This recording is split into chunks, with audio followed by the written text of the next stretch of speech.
וחבל שאתה עושה את זה לעצמך. שאלה אחרונה הרב. בבקשה. אם אפשר, על איזה אוטו אתה נוהג? אאודי 6.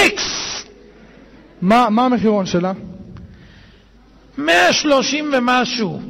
אוקיי, אז ככה, אני ראיתי הרצאה שחסיתי באור יהודה, ראיתי שאתה מוכר שם מניות לעולם הבא.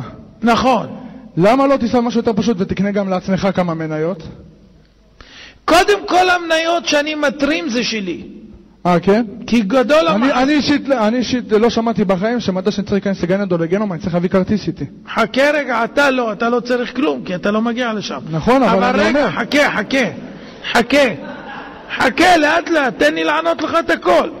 עכשיו, כשאני עושה מניות לאנשים, הנה וגם היום אני מציע מניה חדשה, שזה תקליטור תורני עולמי שיש בו מאות ספרים כולל הש"ס וחברותה ועוד ועוד ועוד כמו שמופיע בגנזי המלך, ב4,000 שקלים ב10 תשלומים, לזכות כל בית בישראל ב1,750,000 עותקים חינם, כמו שחילקנו את האנציקלופדיה. זה אחד. 2. אם כל כך חשוב לך עם ישראל, למה אתה מוכר להם את זה בכסף ולא בחינם? ולמה בסכום כל כך יקר של 4,000 שקל? הלו, בחינם. אני מחלק בחינם, נשמה. כל מי שנכנס לפה קיבל תקליטור ששוויו $1,000 בחינם. אני מדבר על המניות, לא על התקליטור. אמרתי על המניות. המניות זה תקליטור, אם אתה לא יודע, זה האנציקלופדיה. דבר שני, חילקנו ספרים פה בחינם. אני מחלק ציציות עשרות שנים בחינם, מחלק כיסויי ראש בחינם, מחלק ספרים בחינם, הכל בחינם. אתה שומע? דבר נוסף אתה צריך להבין. פעם עצר אותי מישהו שאמר לי, כבוד הרב, איך אתה לא מתבייש לנסוע על האודי?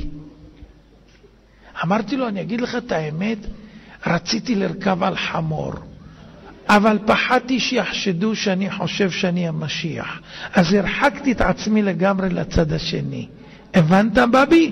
כן. ואת האאודי קניתי מכסף שלי, כי אני לא רוצה לתקע. כסף שאתה מקבל מארגון שופר. לא, אני לא מתפרנס מארגון שופר, תופתע.